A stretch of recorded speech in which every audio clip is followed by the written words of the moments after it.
John Carpenter pernah berkata bahwa film bergenre horor tidak akan pernah mati.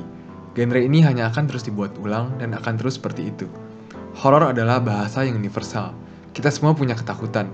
Kita semua dilahirkan dalam ketakutan. Kita takut dengan banyak hal. Kematian, pengerusakan, kehilangan orang yang kita cintai. Semua yang aku takuti, kamu juga akan takuti, dan sebaliknya. Jadi semua orang pasti merasa takut dan tegang. Dalam beberapa tahun ke belakang, dunia perfilman seakan vakum dari film-film horor berkelas. Tetapi akhirnya ada lagi film horor yang bagus lagi kayak Longlegs ini.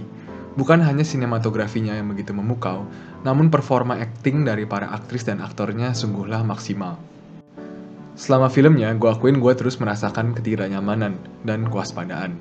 Padahal tidak ada jump scare dalam film ini, tetapi Osgood Perkins mampu membuat audiensnya terus berada di ujung kursi selama filmnya berlangsung. Tetapi kita masih dihutangi beberapa penjelasan yang belum tersampaikan dengan sempurna. Seperti, jadi Longlegs itu siapa? Kenapa dia aneh seperti itu? Apa motivasinya? Dan apa yang terjadi pada endingnya? Apakah jangan-jangan ini adalah penggambaran dari sosok masa lalunya Osgood Perkins? Tanpa banyak basa-basi, let's get to it. Hail Satan.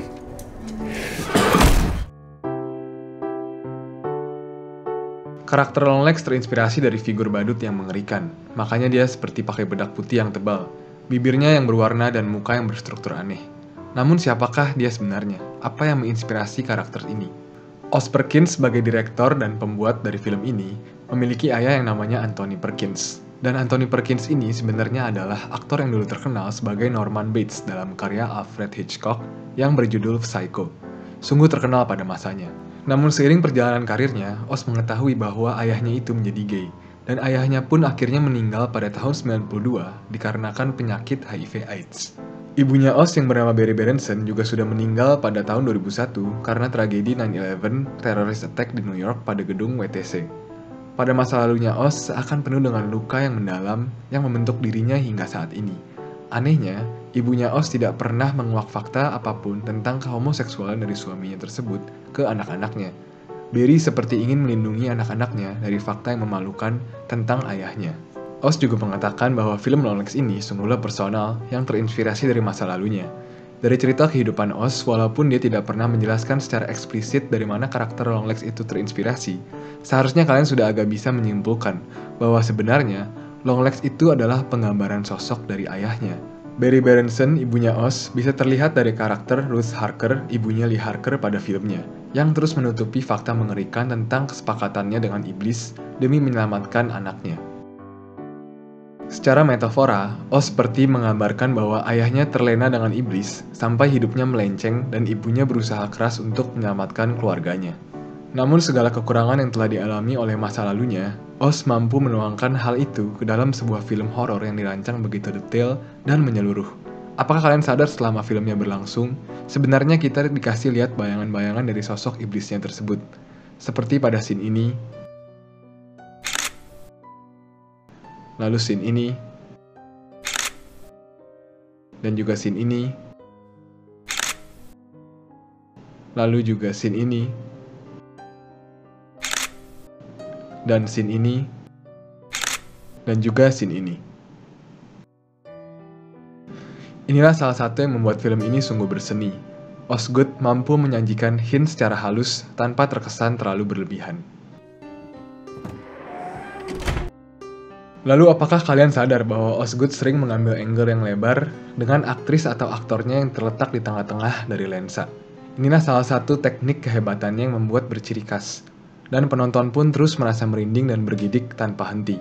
Karena dengan angle kamera dan pengambilan gambar, serta tone suram yang diset sedemikian rupa, penonton dipastikan mau tidak mau meng-scanning bagian lain dari ruangan yang sedang di-shot tersebut. Kita menjadi terus waspada akan ada apa yang muncul di balik jendela atau pintu tersebut. Lalu adegan di mana iblisnya itu menampakkan diri juga sengaja dibuat tidak obvious.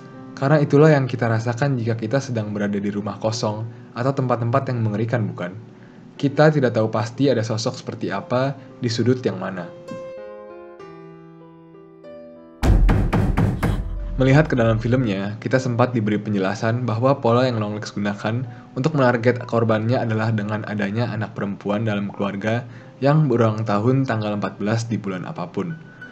Lalu Longlegs mengirim Ruth untuk memberikan boneka yang sudah diisi energi jahat tersebut ke keluarga yang dituju dalam kurun waktu kurang dari 6 hari atau lebih dari 6 hari dari tanggal 14. Sebenarnya ada sedikit hint tentang kenapa tanggalnya itu harus tanggal 14, yaitu dari penjumlahan antara bab dan juga ayat yang direferensikan dalam filmnya, yaitu ayat kitab Wahyu atau Revelation tentang binatang buas raksasa yang muncul dari laut, berkepala 7 dan bertanduk 10 yang bermahkota, dan di kepalanya bertuliskan nama hujatan. Ini adalah kitab Wahyu atau Revelation bab 13 ayat 1 yang menuliskan tentang iblis, di mana jika dijumlahkan adalah 14. Lalu dibuat dengan pola kurang dari atau lebih dari 6 hari agar terbentuk sebuah struktur dari neraka yang bereferensi dari puisinya Dante's Inferno. Dante dalam puisinya menggambarkan 9 circles of hell atau 9 tingkatan neraka yang berbentuk seperti segitiga terbalik. Dari info-info yang sudah beredar, orientasi atas bawah dari neraka itu sebenarnya seperti cerminan dari kehidupan kita yang ada di dunia ini. Mungkin kalian akan lebih paham jika gue kasih klip dari film As Above So Below yang bercerita tentang sekumpulan anak muda yang terjebak di underground katakom dari Paris, tetapi ternyata mereka seperti sehabis melakukan perjalanan dari neraka. Kurang lebih bentuknya seperti ini. Jadi dia seperti segitiga terbalik yang berada di bawah bumi. Dan kalau kalian sadar juga, credits dari film ini dibuat terbalik, seperti struktur dari 9 Circles of Hell ini juga. Dan yang lebih bikin bingung lagi, di after credits ada casting Ruby Carter adult. Namun selama filmnya, ini tidak ada scene Ruby sudah menjadi dewasa, bukan? Selain adanya casting Ruby dewasa yang membuat gue bertanya-tanya juga setelah nonton film ini adalah open endingnya. Kenapa pelurunya Lee sudah habis juga? Karena yang gue tahu senjata revolver itu pelurunya minimal ada 6, dan Harker baru memakainya 3, 2 untuk Agent Carter dan 1 untuk ibunya. Apakah ini adalah work from the devil? Karena jika kalian telisik lagi, walaupun Agent Carter sudah ditembak dan istrinya juga sudah mati, masih tersisa Ruby yang dalam pengaruh energi jahat boneka tersebut. Pertanyaan terbesarnya adalah apakah Lee rela untuk membunuh Ruby yang masih anak kecil dan innocence? Karena jika dia tidak membunuh Ruby, Lee harus melanjutkan work of the devil-nya juga. Dalam artian Lee harus melanjutkan pekerjaan Longlegs dan ibunya yang sudah mati. Namun jika melihat adanya casting dari Ruby yang sudah dewasa, berarti Ruby tidak mati, dan berarti Lee melanjutkan pekerjaan devil-nya tersebut. Jika melihat dari ketertawaan Longlegs di akhir filmnya, sepertinya ini memang sudah menjadi rencana devil-nya dari awal.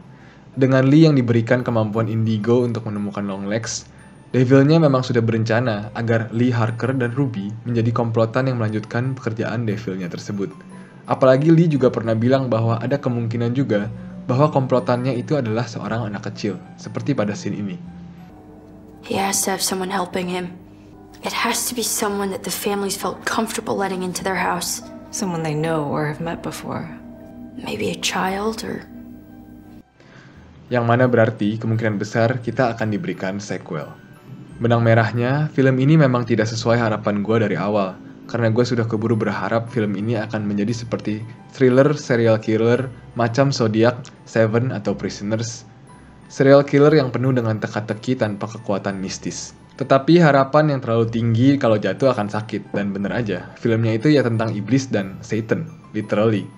Jika gue harus merating film ini dengan adanya harapan gue di awal itu, gue paling bisa berikan nilai 6,5. Tapi kalau dari awal gue udah tahu bahwa film ini akan berbau mistis dan sudah mengharapkan film horor yang ada unsur-unsur setannya, gue akan berikan nilai 7,5 untuk film ini. Kira-kira bagaimana kalau ada sequelnya? Apakah kalian akan tertarik untuk menontonnya?